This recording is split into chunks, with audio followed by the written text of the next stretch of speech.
But if the frontal cortex is fairly major to our existence, right? So we use that for planning, and for making decisions. So if I say to you, okay, this man lives in a country where if you get caught stealing, you get your hand chopped off. So he's been caught stealing and he's going to get his hand chopped off. Do you think that's fair? Now, if I said that to the audience, we would engage our frontal cortex to sort of go, well, it's pretty cruel to cut off someone's hand just for stealing an apple, but he does live in a country where he clearly knew that was the rule, and, he did that with that knowledge. So it doesn't really matter whether he should have his hand cut off or not. The point is we would use our frontal cortex to decide whether we thought that was fair or not. If teenagers don't have access to this, then what this means for them is they have to use another part of their brain to make those decisions. So again, another stereotype we have of teenagers is that they make what we would call gut decisions. The idea that they can do some really silly things, and often as a parent you're thinking, what were you thinking? But really when we're meaning what were you thinking, we're talking about that frontal cortex. So essentially they weren't is the answer to that question, because they were actually making a gut response.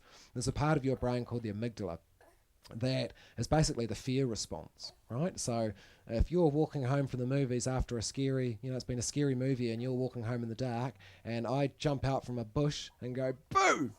The part of your brain that you go to that will immediately pump off is the amygdala. And at that moment, you're going to fight, flight, or freeze probably. You're not going to make a deeply cortex decision about what's the appropriate thing to do right now. You'll just have a gut response because your amygdala takes over. So even as adults, we have moments where our amygdala takes over. It's understanding that for the entire period of adolescence, teenagers largely don't have access to that cortex, so they make their decision using this other part of their brain. The amygdala, however you want to pronounce it. They use this part of the brain instead of the cortex, so we can expect them to make gut reaction decisions. There's a whole lot of hormone changes going on for teenagers. One of the hormones that we release regulates our circadian rhythm. Do you know what the circadian rhythm is? So that's our wake and sleep cycle. How much I go to sleep and how much I stay awake. So my circadian rhythm is I go to bed around about 11 at night, and I wake up around about 7 o'clock in the morning. So because I've been doing that for a lot of years, my body secretes a hormone that helps to regulate that for me. So around about 10:30 at night, my system will release this hormone, which tells me it's around about time for me to go to bed. And so I'll start to get tired around about 10:30.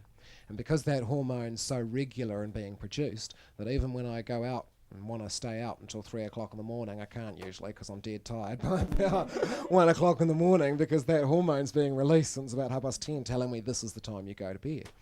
Equally the same when I get up in the morning, because it's been so many years of getting up at 7 o'clock in the morning. Even if all the kids are gone, they're at their grandparents, and it's like, right, sleep in the morning, we can sleep as long as we want.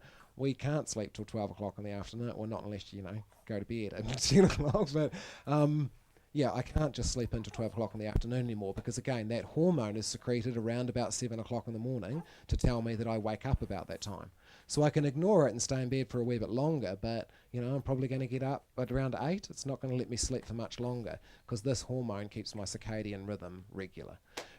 Teenagers basically stop producing that hormone. So if they do produce it, it goes somewhere else in their system, because it's no longer detectable where we would expect to detect it. So what that means is that for the adolescent, it doesn't really feel any different being 3 o'clock in the morning than it does 3 o'clock in the afternoon.